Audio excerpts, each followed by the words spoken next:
사랑하는 성도 여러분, 오늘은 이사야 61장 1절로 3절 말씀으로 아름다운 소식이라는 제목으로 보겠습니다. 이 본문은 예수님께서 처음 공생애를 시작하시면서 회당에서 읽으신 말씀으로 또 잘 알려져 있습니다. 이사야 선지자는 여호와의 기름 부음 받은 자로서 가난한 자, 마음이 상한 자, 포로된 자, 갇힌 자 등 다양한 이들에게 희망과 회복의 메시지를 전합니다. 오늘 우리는 이 아름다운 소식이 우리에게 어떤 의미를 가지며 또 이것을 통해 우리가 어떻게 살아가야 할지 함께 보겠습니다. 이 시기는 이사야 선지자가 활동했던 BC 8세기 후반에 해당합니다. 이 시기는 유다 왕국의 역사에서 가장 매우 중요한 시기였습니다.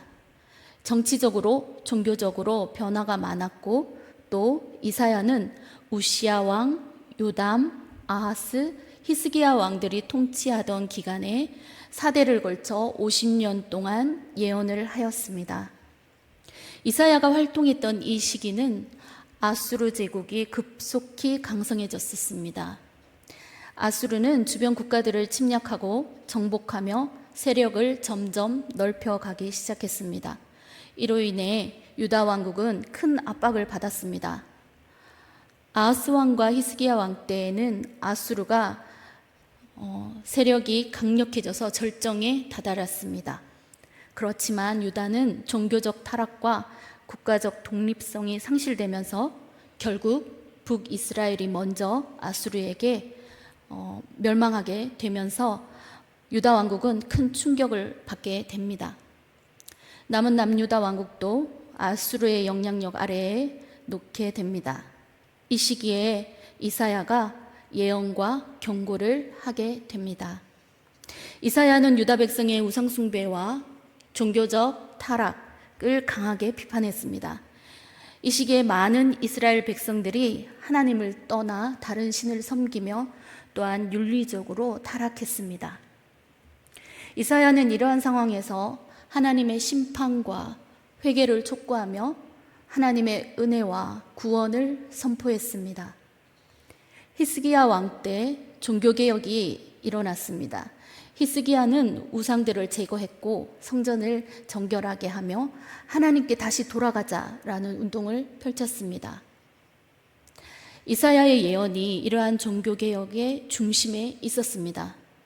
백성들에게 하나님의 의와 공의를 되찾을 것을 이사야 선지자는 촉구했습니다. 그리고 이사야라는 이름은 여호와는 구원이시다라는 뜻입니다. 이 이름을 통해서 알 수 있듯이 이사야의 사명은 하나님께서 이스라엘 백성을 구원하실 것을 전파하는 것임을 잘 나타내고 있습니다. 이사야는 예루살렘 출신으로서 그의 사역은 예루살렘과 유다 왕국을 중심으로 전개되었습니다. 이사야서 6장에 보면 이사야가 처음 부름받은 장면이 나옵니다. 성전에서 환상을 통해 하나님의 영광을 보고 자신의 죄와 부족함을 깨닫게 됩니다. 천사가 그의 입술을 숯불로 정결하게 한 후 하나님께서 내가 누구를 보내며 누가 우리를 위하여 갈꼬? 라고 물으셨을 때 이사야는 내가 여기 있나이다.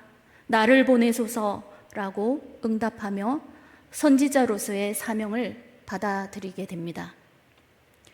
이사야의 예언은 주로 북이스라엘과 남유다의 죄를 책망하고 하나님의 심판과 경고 그리고 회개와 구원의 메시지를 전하는 내용들로 이루어져 있습니다. 그는 메시아에 대한 예언, 특히 예수 그리스도의 오심에 대한 예언으로 또 유명합니다. 이사야서 53장은 고난받는 종으로서의 메시아를 묘사하고 신약 성경에서 예수님의 사역과 고난과 죽음과 부활을 예언하는 것으로 잘 나타나 있습니다. 이사야 선지자는 분명히 그 민족의 과거의 전통의 뿌리를 받고 현재의 변화를 이루며 미래의 소망을 품고 살아가야 함을 선포하였습니다. 그는 그의 민족이 암울한 역경에 처해 있을 때 과거에 그 조상들이 맺은 하나님과의 언약을 기억했습니다. 그리고 불순종과 많은 죄악으로 또 하나님을 배반한 이스라엘 민족들을 회개와 변화를 촉구하였습니다. 아울러 그는 미래의 영광스러운 비전을 선포하기도 합니다. 복된 소망을 주신 하나님의 약속, 메시아를 통한 그 약속을 이루실 것이라고 선포합니다. 하나님께서는 가난한 자, 마음이 상한 자, 포로된 자, 갇힌 자, 슬픈 자에게 아름다운 소식을 전하게 하시려고 하나님의 아들 독생자 예수 그리스도를 보내셨기 때문입니다. 이사야는 하나님의 절대적인 주권과 그분의 구원 계획을 강조합니다. 하나님은 모든 민족과 역사를 주관하시며 결국 이스라엘을 구원하십니다. 오늘 아름다운 소식을 다른 이사야서의 부분에도 또 찾아볼 수 있습니다.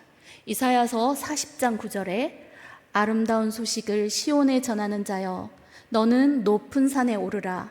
아름다운 소식을 예루살렘에 전하는 자여 너는 힘써 소리를 높이라. 두려워 말고 소리를 높여 유다의 성읍들에 이르기를 너희 하나님을 보라 하라. 또 이사야 52장 7절에는 좋은 소식을 가져오며 평화를 공포하며 복된 좋은 소식을 가져오며 구원을 공포하며 시온을 향하여 이르기를 내 하나님이 통치하신다 하는 자의 산을 넘는 발이 어찌 그리 아름다운고. 아멘. 이사야의 예언과 사역은 그 시대를 넘어 현재 우리의 신앙생활에도 큰 영향을 미치고 있습니다. 그의 메시지는 여전히 많은 사람들에게 위로와 도전 그리고 우리에게 영향을 줍니다. 이사야서는 그의 깊은 신앙과 예언자로서의 헌신을 보여주는 중요한 기록이며 또한 기독교와 유대교 전통 모두에게 존경을 받고 있습니다. 이사야서 61장 오늘 본문 1절에서 3절로 말씀은 아수르의 위협과 또 북이스라엘 멸망과 남유다의 종교적 타락과 개혁의 시기에 이사야가 예언하고 또 역사적 상황 속에서 하나님의 심판과 구원의 메시지를 전하는 중요한 역할을 했으며 예수 그리스도의 사역을 예고하고 또 중요한 구절로 저희들에게 남겨져 있습니다. 오늘 이사야서 61장 1절로 3절은 특별히 메시아의 예언인데요. 이 구절은 가난한 자에게 아름다운 소식을 전하고 마음이 상한 자를 고치며 포로된 자에게 자유를 선포하는 내용을 담고 있습니다. 이는 예수님께서 공생애를 시작하시면서 회당에서 이 말씀을 처음으로 사용하셨습니다. 누가복음 4장 18절로 19절에 나타나 있습니다. 예수님께서 자신의 고향 나사렛 회당에서 처음 설교하셨을 때 그 말씀이 오늘 본문 말씀입니다. 복음의 말씀은 먼저 600년 전에 이사야를 통하여서 주신 것으로 이스라엘 민족에게는 바벨론 포로에서 돌아옴으로 역사적인 성취를 보았는가 하면 예수 그리스도께서 오심으로 더 놀랍고 완전하게 성취되었습니다. 예수님께서는 이사야 61장 1절로 3절을 말씀을 읽으시고 이 글이 오늘날 너희 귀에 응하였다 라고 말씀하십니다. 이 복음의 약속은 교회의 머리 대신 예수 그리스도로 말미암아 결정적으로 성취되고 오순절 성령 강림절로부터 그리스도의 몸된 교회를 통해 지금도 계속 성취되고 있습니다. 이사야 61장 1절로 3절 이 예수 그리스도의 사역을 예표함과 동시에 예수님은 이사야의 예언을 성취하시며 인류에게 구원과 회복의 메시지를 전하셨습니다. 또한 하나님의 은혜와 심판, 회복의 약속을 강조하시며 이를 통해 하나님의 영광을 드러내는 사명을 가진 자들을 일깨워 주십니다. 누가복음 4장 18절로 19절에 예수님께서 이사야 말씀을 인용하여 선포하셨을 때 주의 성령이 내게 임하셨으니 이는 가난한 자에게 복음을 전하게 하시려고 내게 기름을 부으시고 라고 말씀하십니다. 예수님께서 이 말씀을 인용하신 것은 자신이 바로 이사야가 예언한 메시아, 곧 기름 부음 받은 자임을 선언하신 것입니다. 이는 그의 사역이 단순한 인간적인 노력이 아니라 성령의 능력에 의한 것임을 보여주십니다. 예수님의 사명은 다음과 같은 구체적인 임무들을 포함하고 있습니다. 이사야 61장 1절에 주 여호와의 영이 내게 내리셨으니 이는 여호와께서 내게 기름을 부으사. 이 말씀을 시간 순서대로 다시 정리해서 읽으면 여호와께서 나에게 기름을 부으셨기에 주 여호와의 영이 나에게 내리셨다가 됩니다. 여호와 하나님이 성령을 보내셔서 메시아께서 그 일을 하신다는 말씀이 됩니다. 메시아는 히브리어로 마샤흐라고 하는데요. 메시아라는 말은 이 기름을 붓다라는 마샤흐에서 유래한 말입니다. 그리고 메시아는 기름을 부은 자라는 의미입니다. 그리고 구약에서는 왕, 제사장, 예언자를 임명할 때 특별히 기름을 부었습니다. 기름은 하나님께서 한 사람을 거룩하게 구별하여 하나님의 일을 하는 사람으로 세운다는 의미입니다. 눈에 보이는 물질, 그 기름이 나타내는 것은 바로 성령의 임재입니다. 이사야 61장 1절에 주 여호와의 영이 내게 임하였으니 이는 여호와께서 내게 기름을 부으사 가난한 자에게 아름다운 소식을 전하게 하려 하심이라. 나를 보내사 마음이 상한 자를 고치며 포로된 자에게 자유를, 갇힌 자에게 노임을 선포하며.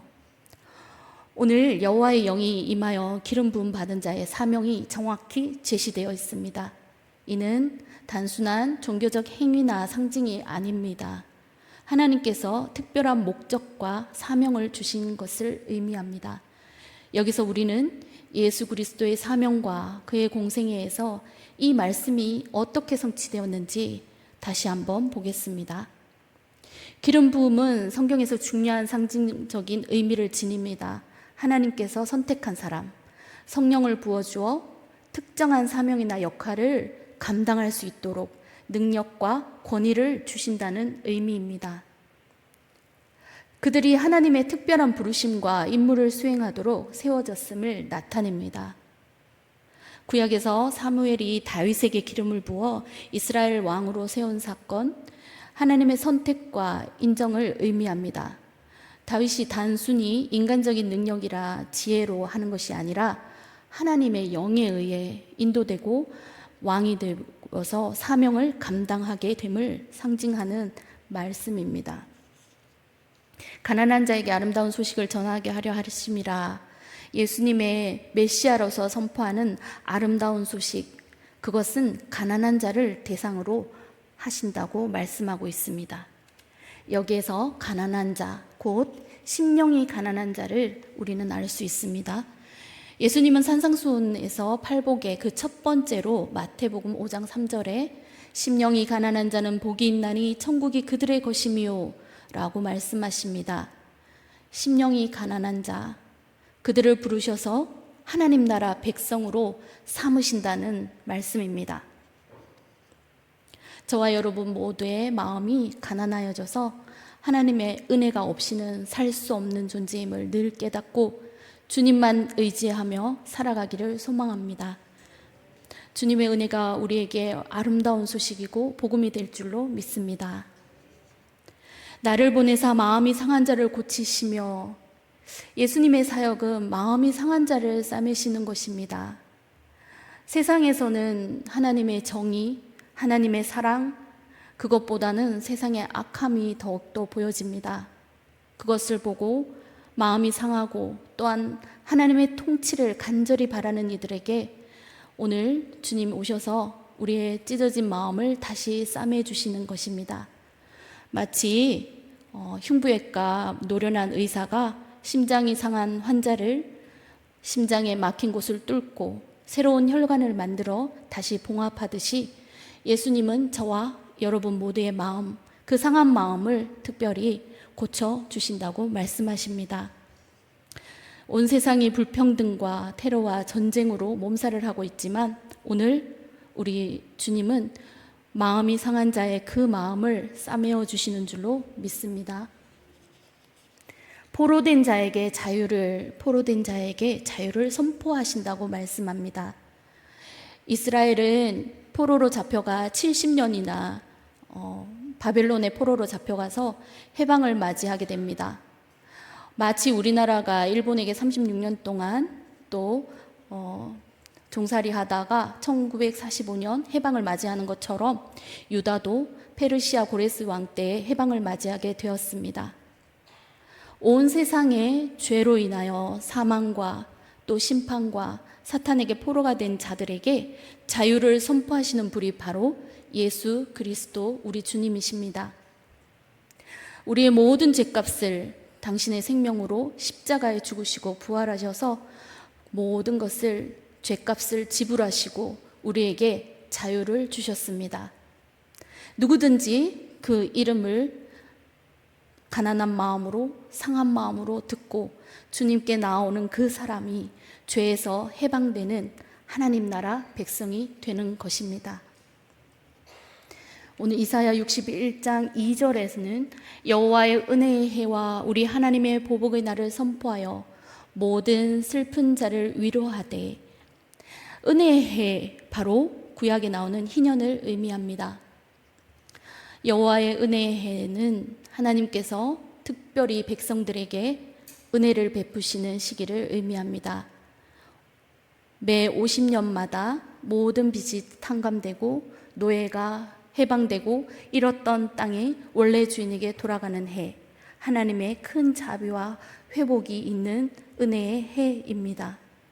레위기 25장에 희년에 대해 자세히 설명이 되어 있고 하나님의 공의와 자비를 실현하는 그 시기이며 이스라엘 백성은 이 기간 동안 하나님의 은혜를 경험하며 그분의 자비로운 통치를 기념하는 해, 바로 은혜의 해입니다. 오늘 우리의 메시아이신 예수 그리스도께서는 우리의 모든 기업을 되찾아 주시고 우리가 죄에 매여 사탄에게 종로로 탈 때 예수님께서는 우리를 하나님의 은혜의 해, 곧 안식년을 주셔서 하나님의 백성으로 진정한 신분으로 찾게 하셨습니다. 우리의 모든 소유를 되찾는 희년, 우리에게 주시는 우리의 기쁨과 회복의 은혜를 베푸시는 안식년입니다. 우리 주님께서 우리에게 죄와 사탄으로부터 우리를 다시 찾으셔서 하나님 나라 백성이 되도록 회복시켜 주셨습니다. 모든 슬픈 자를 위로하되, 모든 슬픈 자를 위로하시는 예수 그리스도의 오늘 사역은 아름다운 소식을 전하는 우리 예수 그리스도, 우리 모든 슬픈 자를 위로하시고 사랑하는 예수님의 귀한 은혜입니다.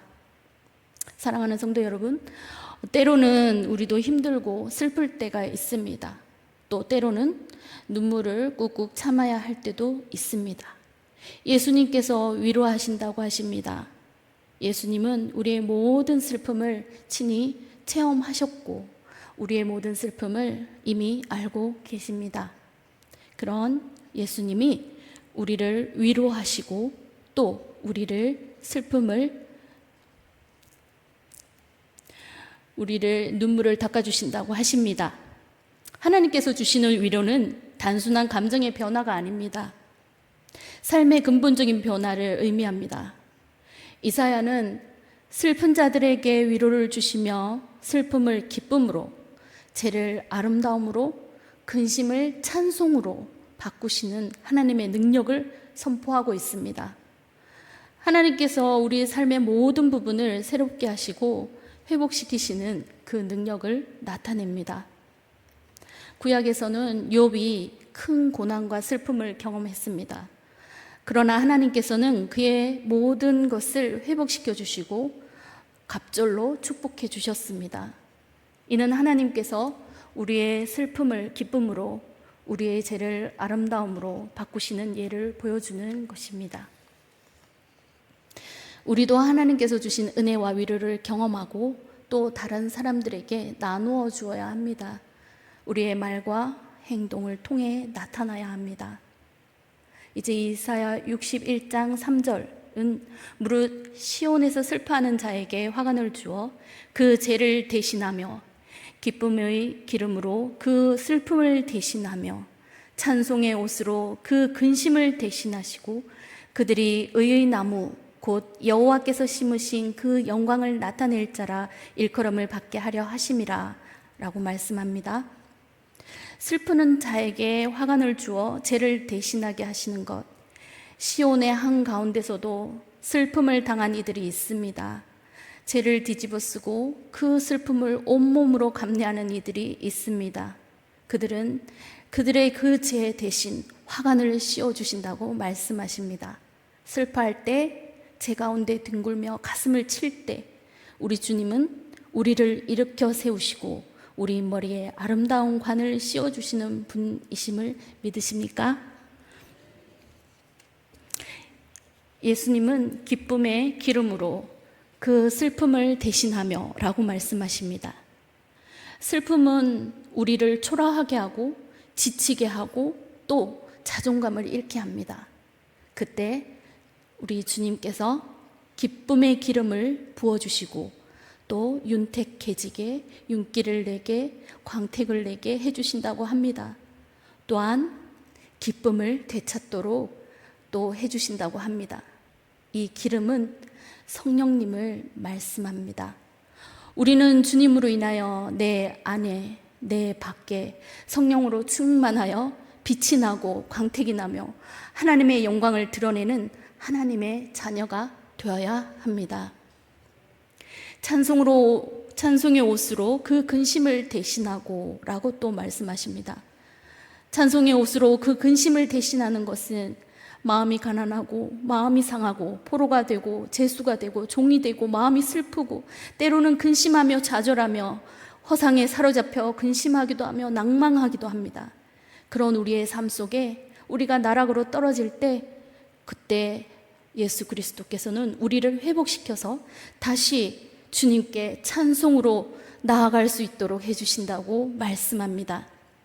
근심의 옷을 벗어 던지고 찬송의 옷을 입혀 주신다고 말씀하십니다. 우리가 주님 앞에 예배할 때 뿐만 아니라 오늘과 내일 매일매일의 모든 시간 속에서 찬송의 옷으로 입혀주시고 주님께 영광을 돌리는 저와 여러분 모두가 되시기를 소망합니다. 마지막으로 그들이 의의 나무 곧 여호와께서 심으신 그 영광을 나타낼지라 라고 말씀하십니다. 예수님의 사역은 결론은 무엇일까요? 예수님은 저와 여러분 모두를 하나님의 집에 대추야자 나무, 백향목, 상수리 나무처럼 하나님의 의를 드러내고 하나님의 영광을 선포하는 자녀로 삼으시기를 원하십니다. 하나님께서 친히 하나님의 집에 심으신 의의 나무, 그것이 바로 저와 여러분 모두인 것입니다. 우리는 하나님의 집에서 하나님의 은혜의 뿌리 깊이 박아 하나님의 영광을 더 높이는 자녀들입니다. 사랑하는 성도 여러분, 오늘 우리는 이사야 61장 1절로 3절 말씀을 통해 아름다운 소식에 대해 보았습니다. 그 소식은 가난한 자, 마음이 상한 자, 포로된 자, 갇힌 자들에게 주시는 희망과 회복의 메시지입니다. 우리는 예수님의 본을 따라 이 소식을 전하고 우리 삶 속에 실천해야 합니다. 그런데 우리가 살면서 이렇게 행하는 것이 쉽지가 않습니다. 오늘 말씀에 삼위일체 하나님은 하나님의 일을 하십니다. 그리고 하나님 나라를 세우십니다. 저와 여러분 모두는 하나님 나라 백성으로 살아야 하는 것입니다.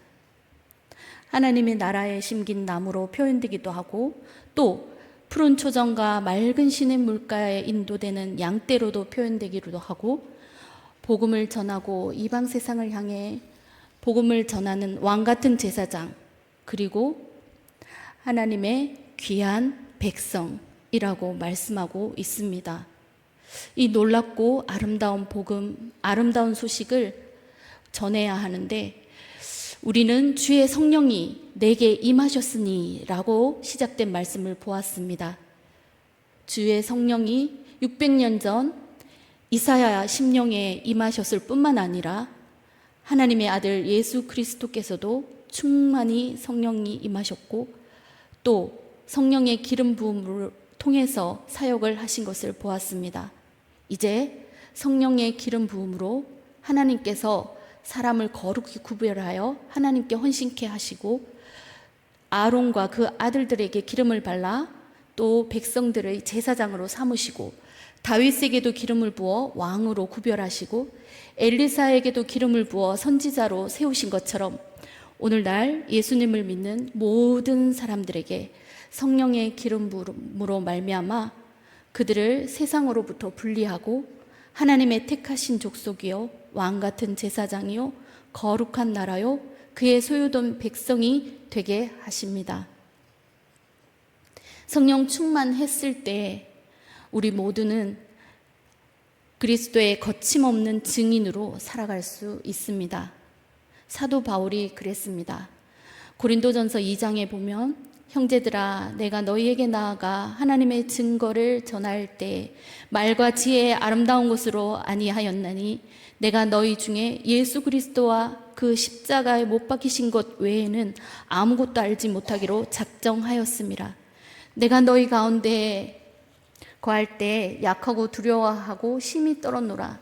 내 말과 내 전도함이 설득력 있는 지혜의 말로 하지 아니하고 다만 성령의 나타나심과 능력으로 하여 너희 믿음이 사람의 지혜에 있지 아니하고 다만 하나님의 능력에 있게 하려 하였노라. 아멘. 하나님께 영광을 돌리는 저와 여러분 모두가 될 수 있기를 주님의 이름으로 소망합니다. 예수님은 영적, 육적으로 가난한 자들에게 복음을 전하셨습니다. 그리고 영적으로 메마르고 소망이 없는 자들에게 예수님은 그들에게 하나님 나라와 구원의 소식을 전하심으로 새로운 소망도 주셨습니다.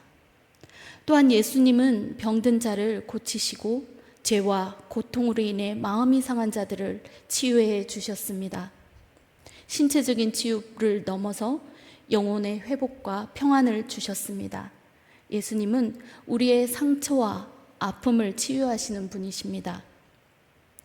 로마의 지배 아래에 있던 이스라엘 백성들, 정치적으로 사회적으로 억압받던 그들에게 예수님은 자유를 선포하셨습니다.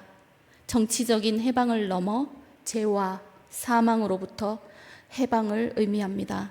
예수님의 십자가와 부활을 통해 죄의 포로된 우리 모두에게 영원한 자유를 주셨습니다. 갇힌 자들에게 영적, 정신적 해방을 주신 것입니다. 하나님의 나라의 능력을 나타내셨습니다. 이제 우리 모두는 성령의 기름 부음 받은 자로서 아름다운 소식, 복음을 전해야 합니다. 그리고 그 사명을 이제 실천해야 합니다. 물질적으로나 영적으로나 가난한 자들에게 복음을 전하고 또 주의 사랑과 은혜를 나누어야 합니다. 가난하고 소외된 자들을 돌보고 섬겨야 합니다. 예수님의 사랑과 위로의 말을 전하며 또한 기도로 친절한 말과 행동으로 그들을 돕고 섬기며 살아가야 합니다. 그리고 우리의 도움이 필요한 많은 사람들에게 기도로 또 그들을 돕는 일을 먼저 나서서 행하는 저와 여러분 모두가 되시기를 소망합니다. 이제 치유와 회복의 공동체, 하나님이 기뻐하시는 아름다운 소식을 전하는 예배자가 넘쳐나는 우리 새샘교회가 되기를 소망합니다.